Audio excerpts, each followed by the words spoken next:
Teens! 사랑하는 주안의 In Jesus 청소년 여러분, 오늘 이 비전 인 지저스가 여러분에게 준비한 강의는 바로 고동현 선교사님의 강의입니다. 여러분, 한 사람이 몇 가지의 직업을 평생 가질 수 있을까요? 오늘 소개하는 고동현 선교사님은 직업이 정말 다양하신 분이세요. 축구선수, 프로게이머, 연주자, 전도사, 직업군인, 농구 코치, 외국인 노동자, 체육교사, 스포츠 선교사까지 사실 더 많은 직업들이 여러분들에게 오늘 소개가 될 겁니다. 여러분들에게 신앙의 다양한 길을 알려주고 있는 비전 인 지저스를 통해서 조금 더 구체적이고 현실적인 여러분들의 비전을 찾게 되는 시간 되기를 소원합니다. 그럼 우리 다 함께 고동현 선교사님을 함께 만나보러 가도록 하겠습니다.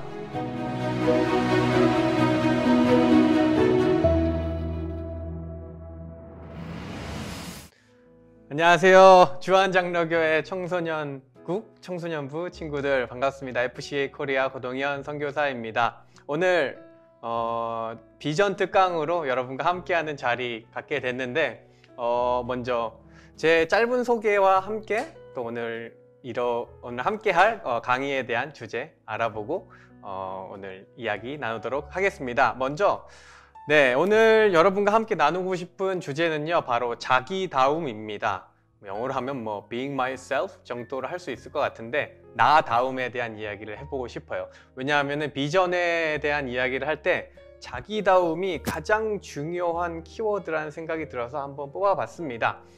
자기다움에 대한 이야기를 할 때 과연 그렇다면 FCA 코리아 고동현 선교사는 어떤 자기다움의 사람인가를 좀 나누는 게 여러분과 공감대 형성이 좋을 것 같아서 먼저 제 소개를 짧게 한번 해보도록 하겠습니다. 제 소개는요, 이름은 한국 이름은 고동현, 그리고 저희가 국제 스포츠 사역 선교부에 있기 때문에 영어 이름도 사용합니다. 그래서 스티브 고라는 이름으로 활동을 하고 있고요. 현재 스포츠 선교단체 FCA 코리아 필드 스텝으로 국제학교 GCFS라고 한남동 쪽에 있는 자그마한 국제학교가 있거든요. 거기서 체육교사 파견 수업을 하고 있습니다. 혹시 저에 대해 더 궁금하신 사항이 있으면 밑에 이제 이메일 주소 있으니까요. 언제든지 문의 주시면 성실하게 답변해 드리도록 할게요. 자기다움에 대한 이야기를 했죠. 저는요, 굉장히 다양한 직업을 경험해 본 사람 중에 한 명이라고 감히 말할 수 있을 것 같습니다. 저는요, 우선 쭉 나열해 볼게요. 축구선수라는 키워드가 저와 연관이 있고요, 프로게이머라는 직업과도 연관이 있고요, 또 연주자, 악기 연주를 했던 이름과 또 전도사 사역, 그리고 직업군인, 농구 코치, 외국인 노동자, 체육교사, 그리고 스포츠 선교사까지 이런 이력들이 있는데요. 사실 이 모든 직업을 다 해본 건 아니에요. 왜냐하면 학생 때 꿈꿨던 직업들도 있기 때문에 먼저 처음에 나와 있는 축구선수는요, 제가 중학교 때까지 축구선수가 되려고 정말 열심히 축구를 했던 것 같아요. 그냥 꿈꾼 정도가 아니고요, 정말 심각할 정도로 엄청 열심히 축구선수의 꿈을 꿨었고, 그 다음은 제가 한창 게임을 할 때 그때 프로게이머란 직업이 처음 생겼었어요. 99년도 스타크래프트 프로게이머 오픈이라고 했는데 스타리그 오픈, 거기서 이제 프로게이머를 직업으로 생각하면서 정말 프로게이머들과 같은 그 팀, 길드라고 하죠. 같은 프로게이머들과 게임도 하고 대회도 나가고 했던 정말 준 프로게이머 정도로 프로게이머를 정말 진지하게 생각을 했던 경력이 있습니다. 그리고 고등학생으로 넘어와서요, 드럼에 빠지게 돼요. 드럼. 교회에서 찬양팀을 하면서 이제 드럼을 너무 멋있는 거죠. 그래서 드럼을 정말 그냥 취미 정도로 배운 게 아니라 대학 입시를 준비했습니다. 5년 동안 레슨을 받으면서, 고등학교는 3년인데 왜 5년이나 재수 3수까지 해서 고1, 고2, 고3, 재수 3수까지 해서 5년 동안 실용음악과를 준비하면서 드럼 연주자로서의 꿈을 꿉니다. 여기까지는 이제 제 여러분 나이 때에 있었던 내가 어떤 직업을 택할까에 대한 이야기였다면, 그 뒤에는 제가 실제로 직업을 갖고 경험했던 이야기입니다. 제가 이제 삼수를 하고 신학교에 들어가게 돼요. 신학교에서 하나님 말씀과 신학을 배우면서 교회 전도사로 사역을 하게 되고요. 그리고 이후 분명히 하나님이 나를 선교사로 부르셨는데 목회가 아니라 나는 몸을 쓰는 선교사가 되고 싶은데 뭘 할 수 있을까 하다가 군대 가야 될 타이밍이 돼서 혹시 하나님 나를 직업 군인 선교사로 부른 건 아니실까라는 고민이 또 있어서 군대를 이제 장교로 들어가게 돼요. 그냥 간 게 아니라 정말 직업 군인 선교사로서의 마음을 갖고 직업 군인으로 정말 열심히 복무를 했습니다. 오래 있으려고 정말 평생 군인으로 살아야 될까라는 고민을 할 정도로 정말 열심히 군 생활을 하다가 나오게 되죠. 전역을 하게 되죠. 그리고 나서 분명히 하나님께서 나에게 주신 달란트는 운동인데 운동으로 과연 하나님의 선교를 어떻게 할 수 있을까를 고민하다가 체육대학을 다시 들어갈 수도 없고 들어가야 되나라는 고민도 했었던 것 같아요. 그러다가 자격증을 취득해서 농구 코치의 길을 가게 됩니다. 농구 코치로 지도자 생활을 잠시 하다가 결혼을 해서 또 아내도 참 재밌는 분이세요. 나이가 30이 넘었는데 외국에 유학을 가고 싶다는 마음을 표현해줘서 이제 유학하고 싶어하는 아내를 따라 영국으로 넘어가게 돼서 아내는 유학을 하고 저는 거기서 열심히 직업을 갖고 외국인 노동자로서 2년 동안 지내다가 영국에서 한 3년 정도 지내고 다시 들어왔습니다. 들어와서 아까 처음에 언급했던 국제학교에서 체육 선생님으로서 일을 하다가 FCA 코리아를 알게 되어 스포츠 선교사까지 일을 하게 되고 있는 중입니다. 너무나도 많죠. 여러분 이런 이렇게 다양한 직업을 해본 사람이 뭐 많이 있겠지만 신학을 배우신 전도사님, 목사님 중에서는 좀 드문 케이스가 아닌가라는 생각이 들어서 여러분에게 어떤 신학적인 마인드에 다양한 직업을 경험해 본 사람의 이야기를 듣고 싶어서 저를 부른 것 같아요. 이렇게 다양한 직업들을 경험해 보면서 느꼈던 여러 가지 이야기들 중에 여러분에게 도움이 될 법한 거 한 3가지만 뽑아왔거든요. 첫 번째입니다. 네. 진로 선택을 할 때요, 여러분이 정말 중요하게 생각해야 되는 게요. 진로라고 하는 말도 좀 그럴 수 있겠네요. 비전을 따라갈 때 정말 중요하게 생각해야 될 첫 번째 키워드가요, 바로 충분한 시간입니다. 시간이요, 정말 충분한 시간을 가져야 돼요. 제가 여러분 나이대를 다시 한번 생각해 보니까 그때는 학교라는 시스템이 3년이라는 단위로 끊기잖아요. 중학교 1학년, 2학년, 3학년, 그리고 학교가 바뀌고 고등학교 1학년, 2학년, 3학년. 그래서 그 틀 안에서는 이 1년 차이가 너무 커요. 한 학교의 가장 낮은 학년이 1학년이고 높은 학년이 3학년. 1년, 2년, 3년. 2년 차이밖에 나지 않는데 그 2년 차이밖에 나지 않는데 선배는 정말 하늘과 같은 선배죠. 근데 1년 차이가 너무나 크게 느껴지고 중학교 1학년이 고등학교 3학년과 대화를 한다? 그거는 굉장히 말이 안 되는 것 같아요. 고등학생은 애기랑 무슨 대화를 해요? 만 얘기하겠지만 그래봤자 5살 차이밖에 나지 않는데 근데 그 학교라는 시스템 안에 있으면 그 1년이 굉장히 엄청나게 큰 의미처럼 또 길게 느껴져요. 중학교 1학년은 언제 고3이 돼서 대학교를 가고 청년이 되나 성인이 되나 하겠지만 제가 이제 여러분 나이를 지나고 이제 학교를 졸업하고 사회생활을 좀 해보고 회사생활, 교회생활, 세상을 좀 느끼고 보니까 그 1년, 2년이라는 시간이 여러분이 생각한 것만큼 그렇게 대단한 시간은 아니더라고요. 왜냐하면 저는 이제 나이가 30이 넘었고 저와 친구를 하고 있는 사람들의 나이의 연령대를 보면은 여러분 중학교 1학년이 중학교 3학년하고는 친구 될 수가 없죠. 그거는 선배, 하늘 같은 선배인데 근데 저는요 지금 저랑 10살 넘게 차이 나는 동생하고도 친구처럼 지내고요. 또 저랑 같이 일하는 사람 중에 저보다 10살 위에 있으신 분하고도 정말 함께 사역을 하고 있어요. 그러니까 한 20살 차이 위아래로. 여러분 나이 때 1, 2년은 굉장히 엄청난 것 같지만 조금 지나고 나면은 그 1년이라는 시간은요 크게 중요하지 않은 시간일 수 있어요. 물론 막 보내면은 굉장히 중요한 시간을 아깝게 낭비하는 거겠지만 그 1, 2년이라는 시간에 너무 집착하고 지내지 않으셨으면 좋겠어요. 중학교 1학년부터 고등학교 3학년 때까지 6년이라는 시간 너무 소중하고 귀하고 여러분의 그 자아 형성에 있어서 굉장히 중요한 시기이긴 하지만요 조금 더 여유 있는 마음을 갖고 여러분의 진로, 여러분의 비전을 조금 템포를 낮춰서 조금 긴 호흡으로 생각을 해봤으면 좋겠어요. 그런데요, 내가 아무리 충분한 시간을 갖고 내가 과연 무엇을 좋아하는 사람인가, 내가 무엇을 하고 싶은 사람인가 생각해 보려고 하는데 가만두질 않아요, 주변에서. 일단은 우리나라 문화가 빨리빨리 문화라는 거 알고 계시죠? 제가 영국 생활을 하면서 좀 놀랬던 게, 저도 한국 사람이니까 영국의 문화에 놀랬던 점이, 처음에 가면은 계좌를 개설해야 돼요. 은행을 갔는데 예약을 하라는 거예요. 계좌를 개설하러 은행을 가면은 바로 사인하고 결제하면 통장 나오고 카드 나오고 비밀번호 나오는 게 우리나라 시스템인데, 전 그게 당연하다고 생각했는데 영국을 가니까 딱 갔는데 예약을 해야 된대요. 무슨 예약? 이 계좌 발급을 하기 위한 예약을 해야 된대요. 2주 뒤에 오래요.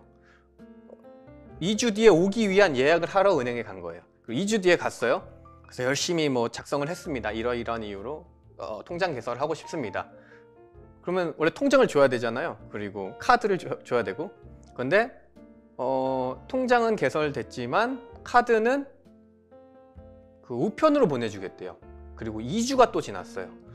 집에서, 그러니까 가만히 있는데 카드가 날라오는 거예요. 2주 뒤에. 한 달이 지났죠. 2주 뒤에 이제 카드를 쓰려고 하는데 비밀번호를 또 기다려야 된대요. 비밀번호는 또 은행에서 발급해주는 비밀번호가 보안 문서 메일로 오더라고요. 그것도 한 주가 걸렸어요. 그래서 은행에서 통장을 만드는데 한 달하고 한 주, 5주의 시간이 걸리는, 한국 문화에서는 정말 이해할 수 없는 일. 또 뭐 한 가지 더 얘기를 해주면, 병원을 갈 일이 생겼는데, 우리나라 병원 가면 바로 치료해 주잖아요. 진료하고, 또는 뭐 예약이 차 있으면은 뭐 다음 주나 뭐 빠르면 한 주 내에 이제 되는데, 거기는 무조건 2주예요. 영국에 가서 제가 어디가 이 치아가 아파서 왔어요. 그러면은 거기서 또 예약을 해요. 언제 오래요? 2주 뒤에 오래요.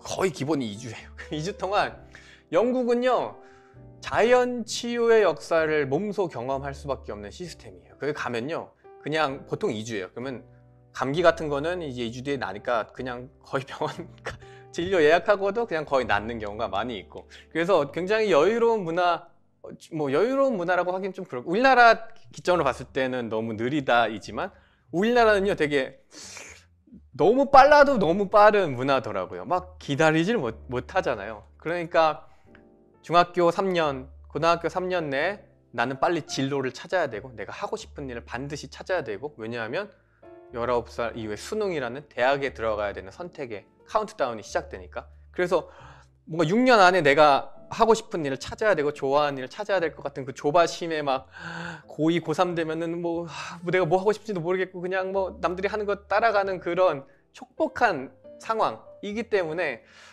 좀 여유를 갖기 쉽지 않은 상황이지만, 그래도 그럼에도 불구하고 여러분만의 호흡으로 적어도 뭔가 내가 좋아하는 게 무엇인가를 생각할 수 있는 여유 시간은 반드시 필요한 것 같아요. 이런 빨리빨리 문화뿐만 아니라 우리나라는 또 집단 문화가 있죠. 다른 사람이 다 하는데 내가 안 하면 나는 뭔가 뒤처지는 것 같은 분위기를 뭐 중고등학교 때부터 이미 느껴요. 예를 들면 뭐 어떤 친구는 뭐가 하고 싶어서 어느 대학을 가겠다는 결정을 하죠. 그러면은 또 옆에 있는 사람도 해요. 거의 대부분의 친구들이 그래도 어느 대학을 목표로 삼아요. 그리고 열심히 공부를 하잖아요. 근데 나는 어느 대학을 가야 될지 고민하고 아직 결정을 못 했는데, 뭔가 다 결정하니까 난 결정 안 하면 뭔가 뒤처지는 것 같은 분위기 때문에 그런 경우도 많이 있는데, 한국 와서 진짜 놀랬던 게 중고등학교 친구들, 저는 교육청에서 무슨 잠바를 다 보급해 주는 줄 알았어요. 다 겨울쯤에 왔는데 다 검은색 롱패딩을 입고 횡단보도에 서 있는데 너무 웃긴 거예요. 왜 사람들은 다 저걸 입을까?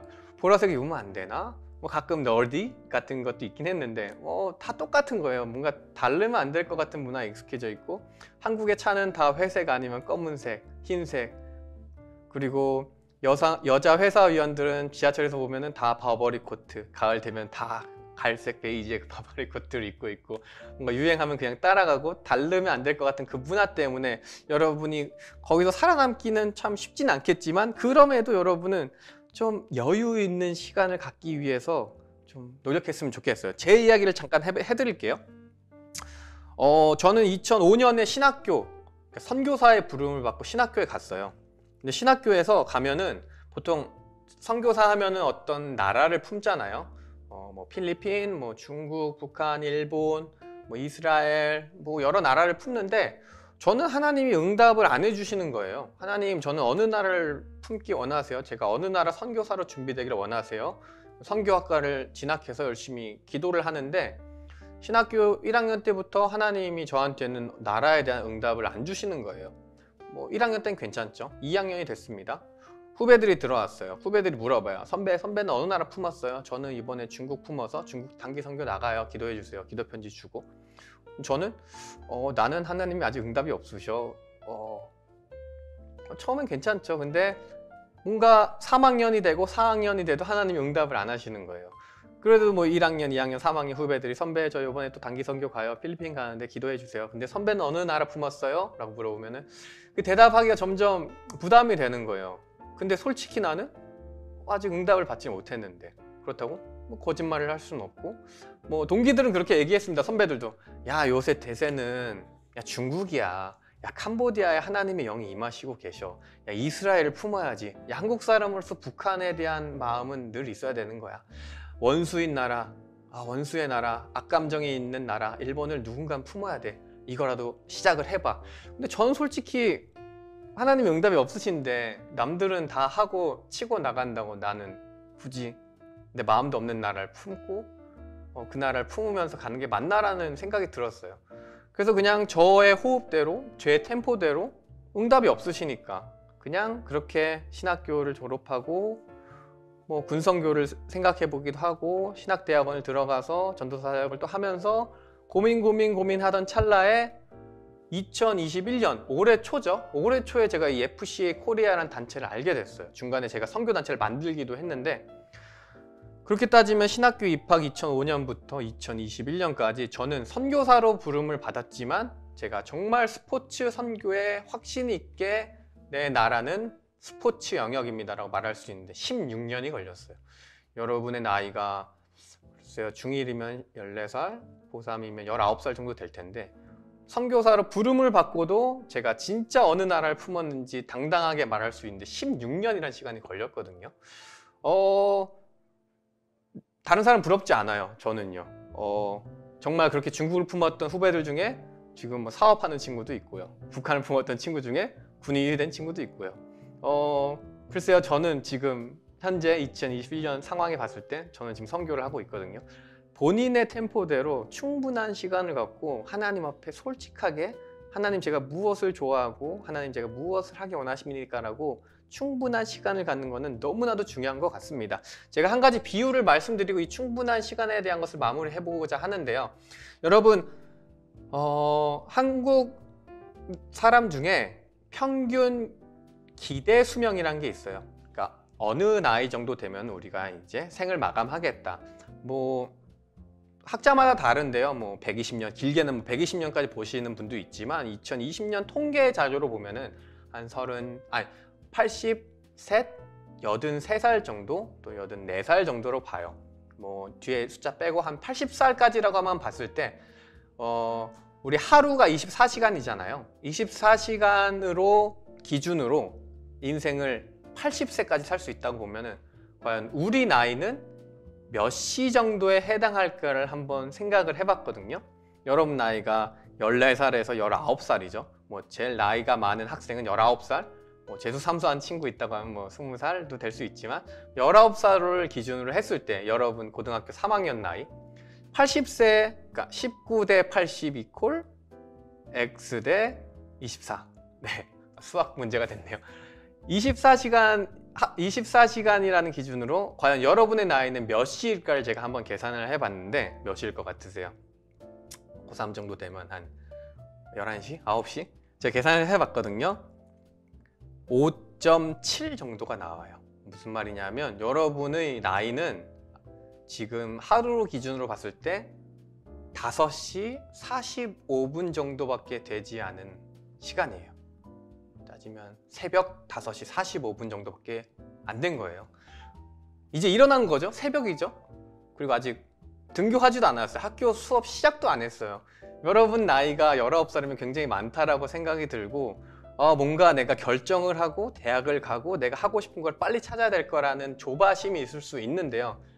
여러분 아직 새벽 5시 45분밖에 되지 않은 나이예요. 서두르지 않으셔도 돼요.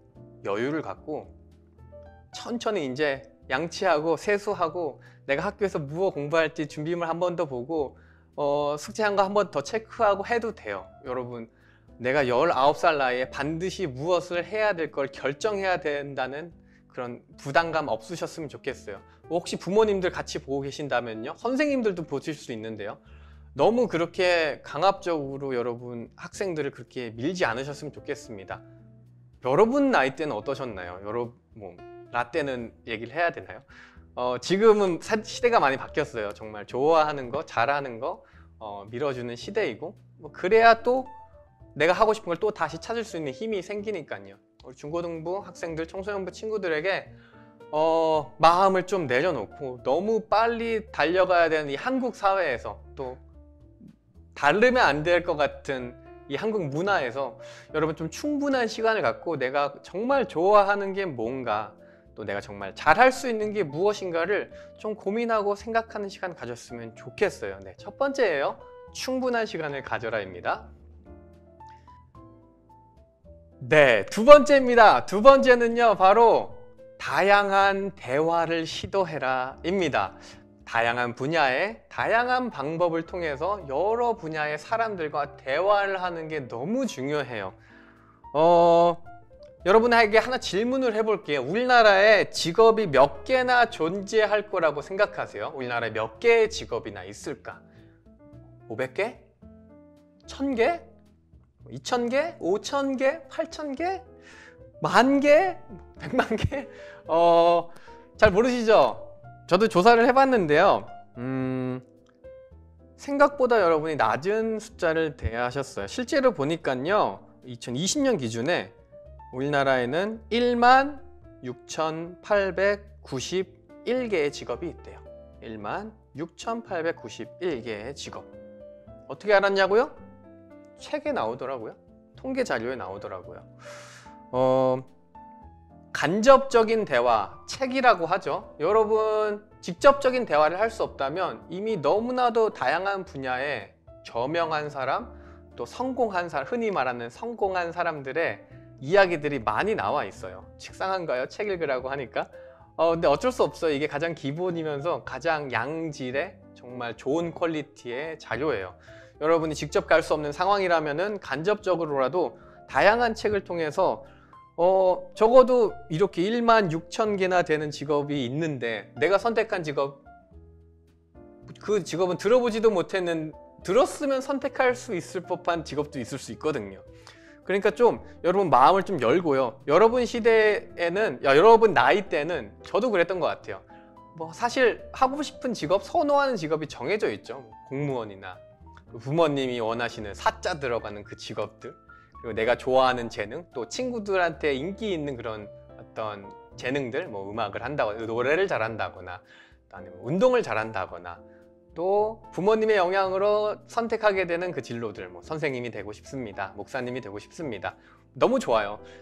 직업의 좋고 안 좋음을 얘기하는 게 아니에요. 적어도 너무나도 다양한 방법의 직업들이 있는데 여러분이 그거를 알지 못했기 때문에 못하는 경우도 분명히 있을 수 있거든요.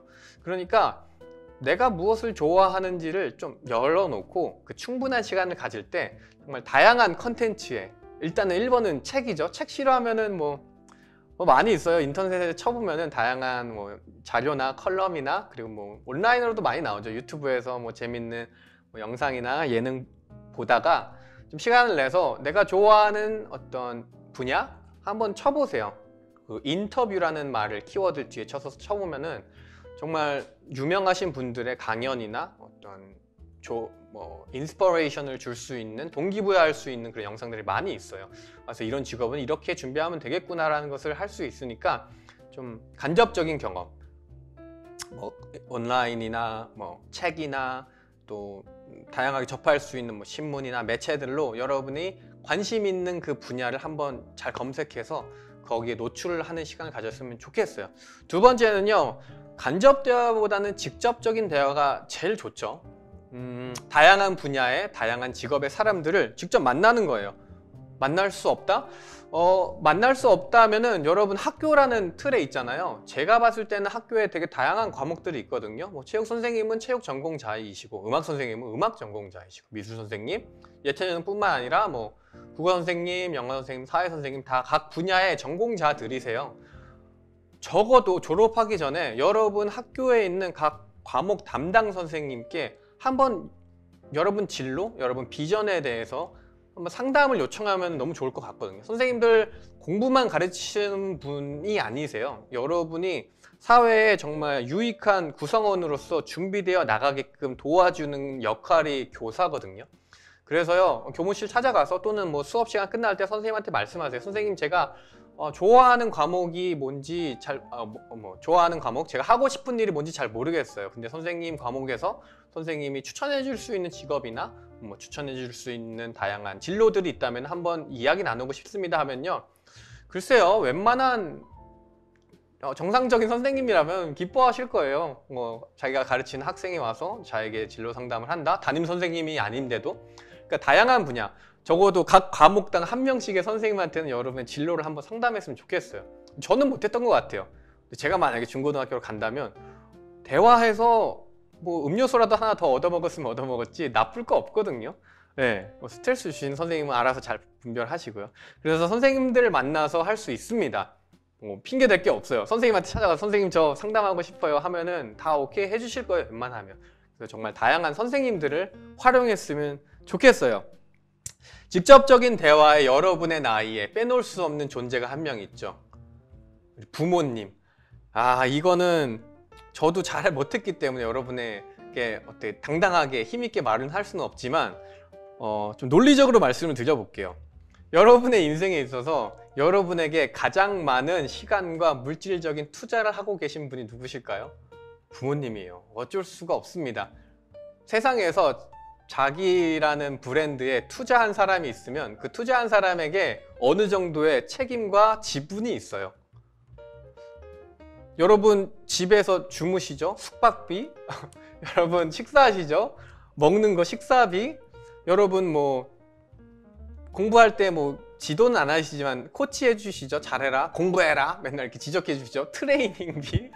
뭐 많아요. 홈스테이 기준으로만 본다 하더라도 한 달에 아무리 못해도 20-30만 원은 내야 될 거예요. 여러분 중에 혹시 부모님께 20-30만 원씩 내는 친구들 있나요? 뭐 그러면 그 지분을 뭐 따로 이렇게 부모님께 말 안 해도 돼요. 근데 여러분에게 투자를 가장 많이 하신 분이 부모님이 어쩔 수가 없어요. 그러니까요, 적어도 여러분의 진로, 여러분의 비전에 대한 어떤 대화의 대상 중에 부모님을 빼놓으면 안 돼요.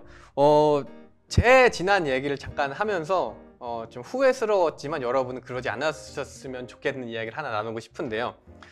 저희가 축구 선수가 되고 싶다고 했잖아요. 그때 혼자 엄청 고민했어요. 왜냐하면 학교에서는 축구하고 아이들한테 막 축구 잘한다고 막 인정받고 해서 막 너무 기쁘게 있고 선생님들도 막 인정해 주시고, 근데 부모님은 왠지 내가 축구 선수 되고 싶어요 라고 얘기하면 안 좋은 소리 할 것 같은 거죠. 응원 안 해주실 것 같은 거죠.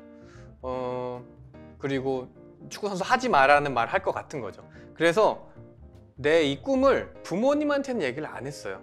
그리고 내가 좋아하는 친구들, 내 꿈을 응원해주는 선생님, 그리고 뭐 교회 학교 선생님, 목사님 다 얘기했는데 부모님한테만 얘기를 안 했어요. 나중에 이제 고등학교 진학을 앞두고 부모님한테 말씀을 드렸습니다. 내가 마음대로 갈 수 없으니까. 근데 부모님이 이제 깜짝 놀라셨죠. 이게 무슨 소리냐, 공부해서 뭐 외고나 과학고를 가야지, 인문계를 가야지, 웬 갑자기 축구부냐, 뭐 브라질 유학을 간다는데 네가 어떻게 가냐는 둥 막 엄청난 얘기가 있었어요. 그때 갈등이 생기더라고요. 저는 잘 못했어요. 그래서 부모님과의 관계도 조금 안 좋아지는, 또 상처가 생기는 부분도 있었는데요. 여러분은요, 우리 부모님한테는 꼭 이야기를 했으면 좋겠어요.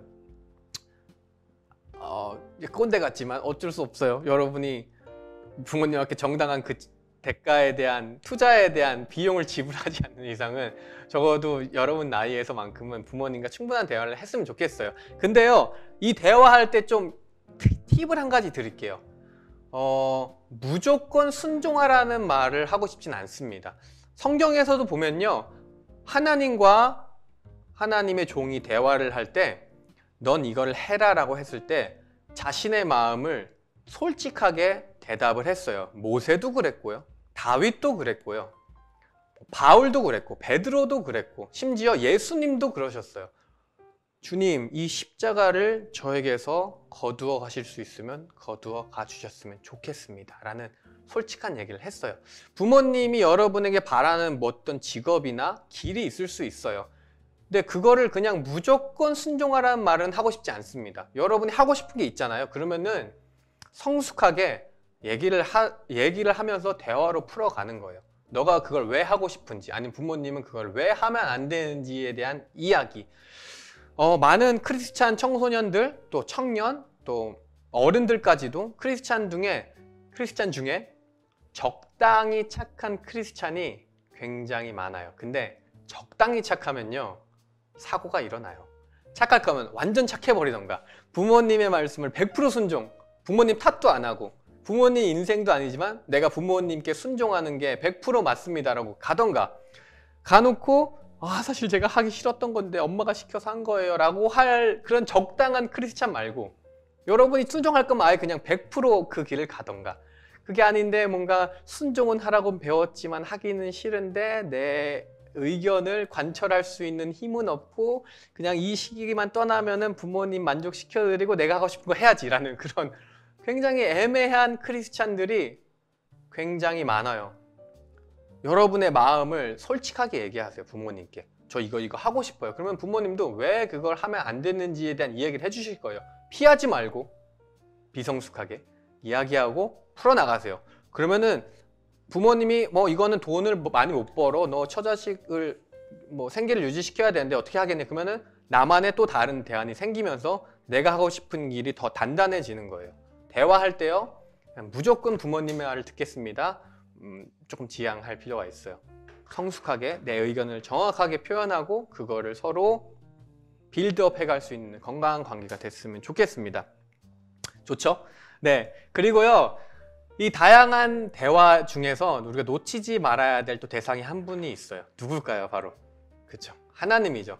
제가요 이 얘기를 해주고 싶은 이유가 뭐냐면요, 선교사로 부르심을 받은 사람이에요. 어떻게 2005년 신학교를 들어갈 때 선교사로 부르심을 받으셨어요? 라는 질문을 많이 듣거든요.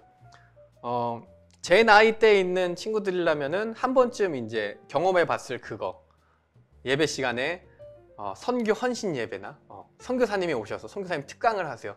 지금부터 하나님이 선교사로 부름을 순종하고 싶은 사람은 자리에서 일어나시기 바랍니다. 그 타이밍 있죠. 일어나서 주님, 제가 나라를 위해 헌신합니다. 다짐합니다. 이 시간을 기억하고 서원합니다. 저는 그런 케이스가 아니었어요. 저는 가만히 앉아 있었고요.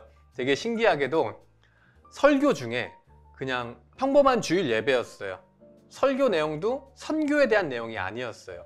근데 설교 중에, 예배 중에 그냥 하나님이 그런 마음을 주시는 거예요. 동현아, 너는 사실 선교를 하기 위해 태어난 사람이라는 거 이제 알겠지? 근데 확신이 확 들어오는 거예요. 마치 믿음이, 설명할 수 없는 믿음이 갑자기 들어오듯이 부르심이 갑자기 마음속에 쑥 들어오는 거예요. 제가 신학교에서 공부를 해보니까요, 예배를요 하나님과의 대화라고 정의를 하는 경우가 있더라고요. 내가 찬양으로 하나님 앞에 대화를 드리면 하나님은 말씀으로 또 응답을 해주시고, 이렇게 하나님과의 티키타카가 일어나는, 여러분 예배를요 소중하게 생각하셨으면 좋겠어요.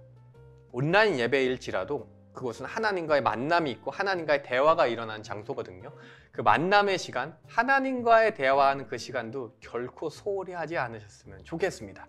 두 번째, 다양한 대화였습니다.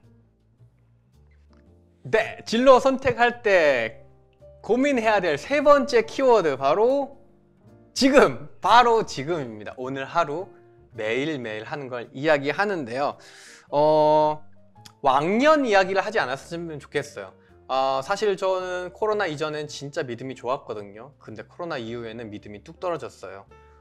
더 앞서서 가서 우리 제 나이대에 계신 선생님들, 제가 왕년에는 진짜 청년부 회장도 하고 정말 뜨거웠어요. 막 기도원도 매주 가고 막 하나님 만나고 방언하고 막 너무 많은 영적 체험을 하고 왕년에 뜨거웠어요 라는 말 뒤에는 그래서 지금은 그렇지 않다라는 얘기죠.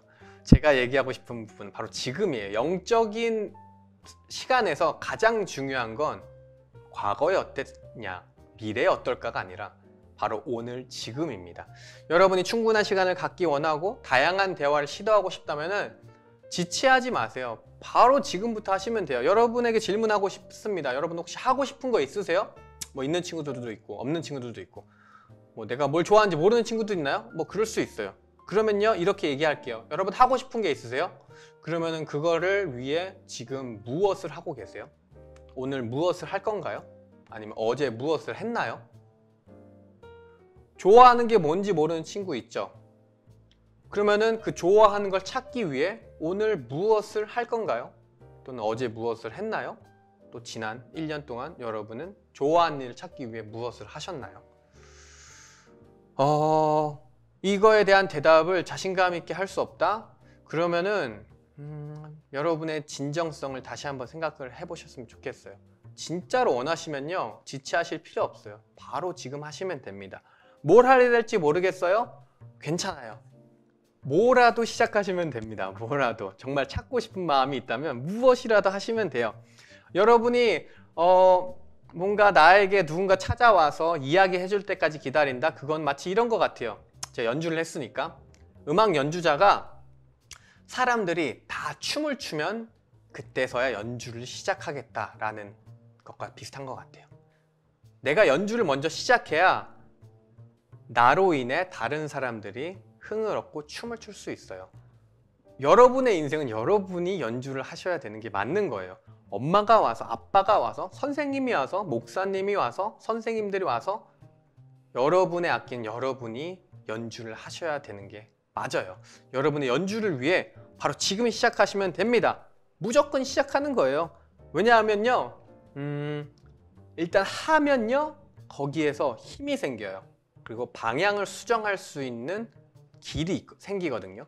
근데 시작도 안 하면요 어느 방향인지도 모르겠는 거죠. 뒤로 가야 되나 옆으로 가야 되나 일단은 시작을 해보세요. 아까 말했던 선생님을 찾아가서 진로 상담을 한다거나 아니면 여러분이 하고 싶은 그 분야가 있으면 그거에 대한 연습, 그 길을 가기 위해선 무엇을 해야 되는지 시작을 해보시는 거죠. 그런데요 무작정 하는 거 굉장히 좋아요. 근데 더 좋은 게 뭐냐면요 좀 목표를 세우는 겁니다.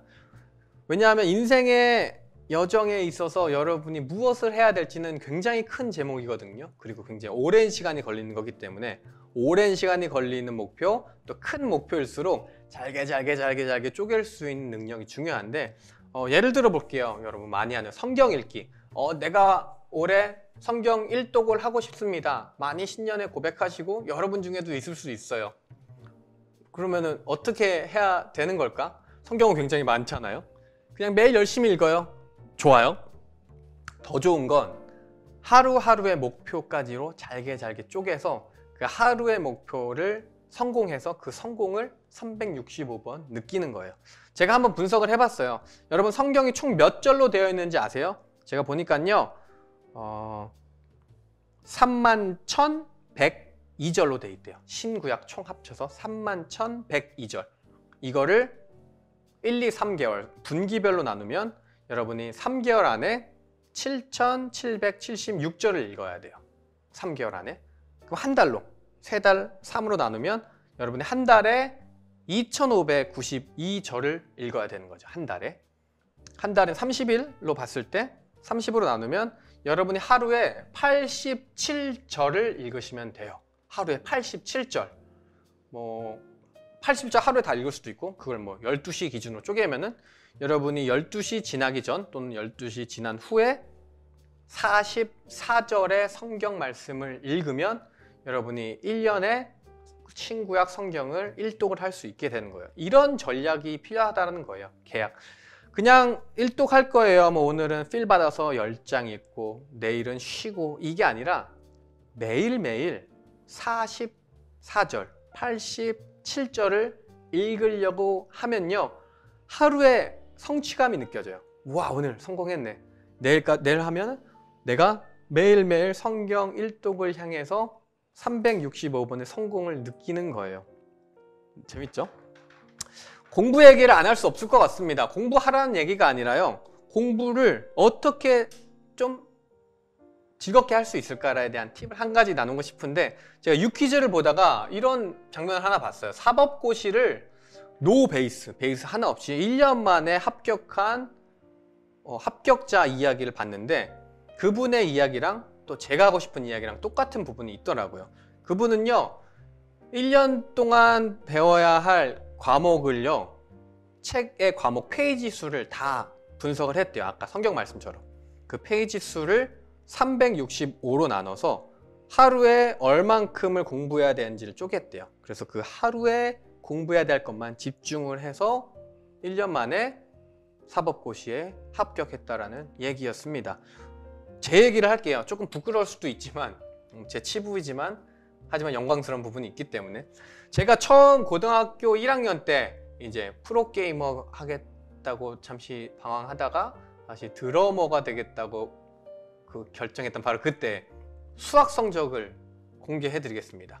고등학교 1학년 중간고사 수학 성적이 몇 점이었을까요? 40점? 4점이었어요. 4점. 2점짜리 2개를 맞은 거예요. 충격에 빠졌습니다. 4점? 이건 좀 아닌데. 아무리 예체능이지만 4점은 좀 아닌 것 같아. 그때 다짐을 했어요. 내가 다른 건 몰라도 내가 수학만큼은 정복하고 말겠다. 국어, 영어 몰라. 수학만. 그냥 자존심이 상했어요. 수포자의 길로 갈 수도 있었지만 수학을 정복하는 자가 되고 싶었다는 그냥 욕심이 생겼어요. 그때 서점에 가서 수학 문제집을 다 샀습니다. 우리 동네에 있던 수학 문제집을.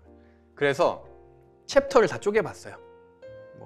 저 때는 그때 집합, 유리수, 무리수 막 이렇게 있었는데, 수학 굉장히 많잖아요. 넓잖아요. 이거 다 하려면은 시간도 오래 걸리고. 근데 저는 한 챕터만 집중을 했어요. 그래서 나는 공부를 할 때 이 집합만 공부한다. 그래서 이 집합만 공부해서 다른 문제집의 집합 부분만 풀었어요. 집합만 공부해서 1번 문제집 집합만 풀고, 2번 문제집 집합만 풀고, 모의고사 문제집 집합만 풀고, 수능 기출문제 집합만 풀고.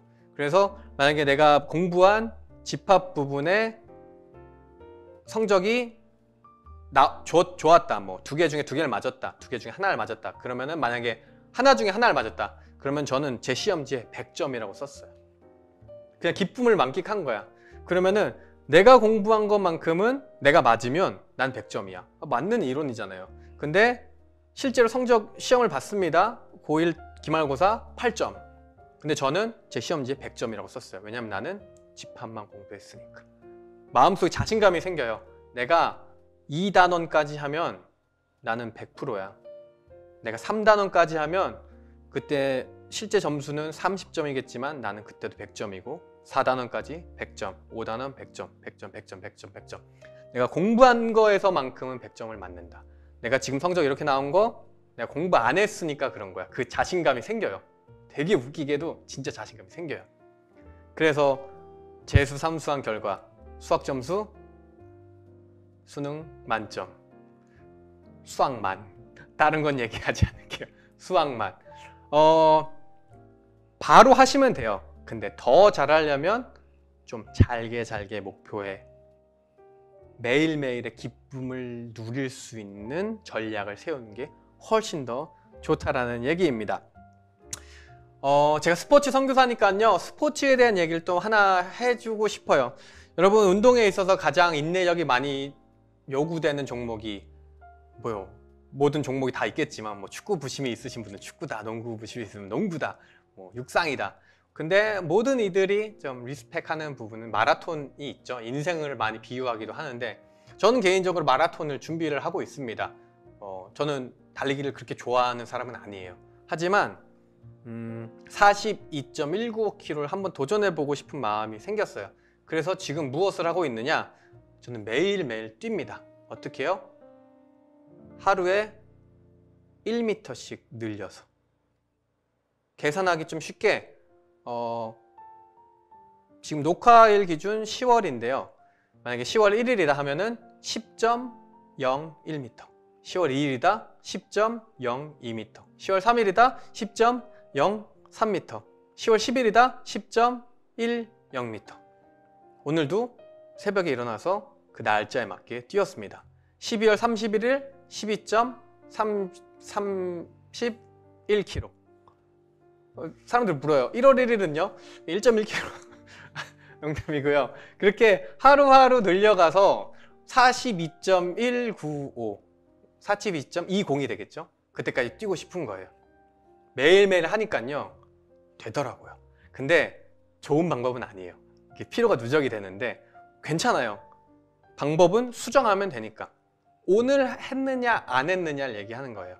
일주일치를 한 번에 몰아서 하는 게 아니라 매일매일의 그 성취감을 느끼게 한다. 공부에서도 굉장히 유용한 팁일 수 있고, 여러분 비전을 찾아가는 과정에서도 굉장히 중요할 수 있고, 여러분이 인생을 앞으로 살아가면서 하나님의 사람으로서 쓰임받기 위한 긴 플랜 속에서도 매일매일 하나님이 동행하는 기쁨이 이거와 비슷할 것 같다는 생각이 듭니다. 그래서 저를 후원하는 후원자들을 위해 기도하며 말씀 들으며 예배하며 매일매일 뛰고 있어요. 왜냐하면 전 선교사니까요. 매일매일 하나님 말씀을 전하기 위해 최선을 다해야 되는 사람이고, 군인들은 매일 3km의 뛴걸음을 하지만 전 스포츠 선교사니까 3km 더 넘게 뛰어야죠. 영적인 전쟁 군사로서. 네. 그래서 오늘 3가지에 대한 이야기를 했어요. 제 다양한 직업을 선택해 가면서 경험해 보면서 누릴 수 있었던 어떤 이야기들, 에피소드들, 그리고 여러분에게 나누고 싶었던 제 어떤 작은 어른으로서의 어떤 조언이었습니다. 첫 번째는 충분한 시간을 가져라. 남들과 똑같지 않아도 됩니다. 빨리빨리 안 하셔도 됩니다. 여러분이 하고 싶은 그 직업, 그 비전은 너무나도 소중하고 응원받기에 충분하기 때문에 남들과 좀 달라도, 조금 늦어도 전혀 상관없어요. 정말 많은 어른들이 여러분의 선택을 응원하는 게 맞고요. 응원하지 않는 어른이 있다? 그 어른이 잘못하고 있는 거예요. 여러분 정말 하고 싶은 게 있다면 충분히 응원받고 축복받아 마땅합니다. 충분한 시간을 갖고 선택하세요. 두 번째, 다양한 사람들과 대화를 많이 해봐라. 여러 분야의 사람들, 선생님들을 잘 활용해라라는 얘기도 했고요. 만날 수 있는 사람, 엄마 아빠가 직업이 있으시다. 그럼 엄마 아빠한테도 물어볼 수 있는 거고, 교회 학교 선생님들, 목사님들, 또 목사님들도 많은 다양한 집사님들, 권사님, 장로님들 많이 알거든요. 소개시켜 줄 수 있어요. 다양한 분야의 사람들과 대화해봐라. 내가 좀 약간 소극적인 사람이다. 그러면은 간접적으로 대화할 수 있는 책이나 다양한 컨텐츠, 온라인 미디어를 잘 활용해라. 그리고 하나님과의 대화를 결코 소홀히 하지 말아라. 하나님이 여러분을 부르셨기 때문에 하나님이 분명히 말씀해 주실 수 있습니다. 세 번째입니다. 여러분이 충분한 시간과 대화를 하고 싶다. 언제 할까? 바로 지금, 바로 오늘. 무엇을 할까? 우선은 시작을 해보세요. 제가 말씀해 드렸던 여러 가지 방법을 일단 해보시고, 계획이 나오면 그 계획을 최대한 잘게 쪼개서 세부 계획을 맞춰놓고 그거를 성취해가면서 성취감을 맛보아라. 그러면은 여러분이 하고 싶은 일, 좋아하는 일이 무엇인지가 좀 바로 잡힐 겁니다. 한 가지만 하고 마무리하고 싶은데요. 여러분, 좋아하는 일로 시작해서 좋아하는 일이 끝나지 않았으면 좋겠어요. 여러분이 좋아하는 일을 통해서 잘하는 일을 찾을 수 있어요. 제 이야기를 마지막으로 하나 할게요. 저는 아이들을 좋아해요. 그리고 아이들, 진짜 초등학생 아이들, 더 어린 친구들 좋아하고요. 그리고 운동을 좋아해요.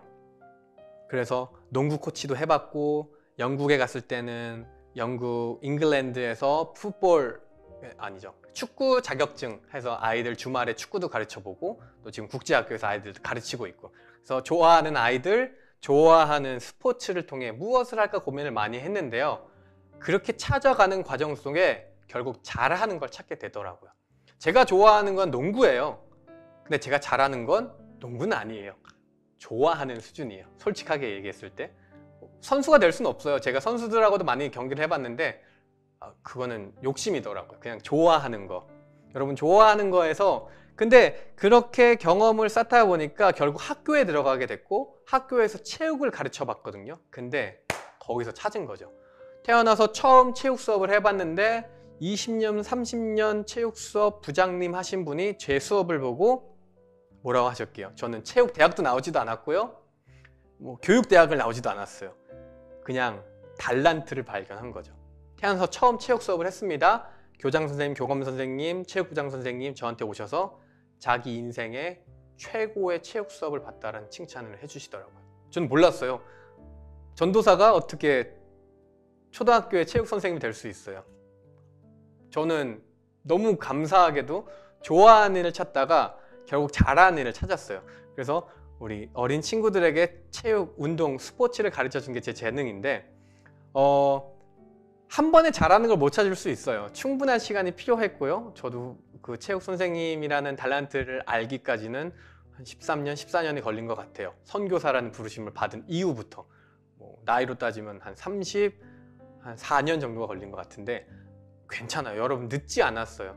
좋아하는 것부터 시작하셔서 다양한 경험을 해보시고요. 그러다가 잘하는 걸 발견하게 되거든요. 그럼 사실 그 잘하는 달란트가 여러분의 직업이 됐으면 좋겠어요. 왜냐하면 여러분이 좋아하는 걸 직업으로 삼죠? 정말 솔직한 얘기로, 정말 현실적인 얘기로 좋아하는 거는 직업이 되는 순간 더 이상 좋아하는 마음이 사라져요. 여러분이 생각했을 때 난 컴퓨터가 좋아, 난 게임이 좋아. 근데 여러분 직업이 되죠? 그러면은 매일 아침 출근해서 이거를 잘하지 못하면은 내가 이 직업을 잃게 되는 그 스트레스라는 틀 안에 갇히면요. 여러분이 좋아했던 게 없어지더라고요. 정말 많은 사람들이.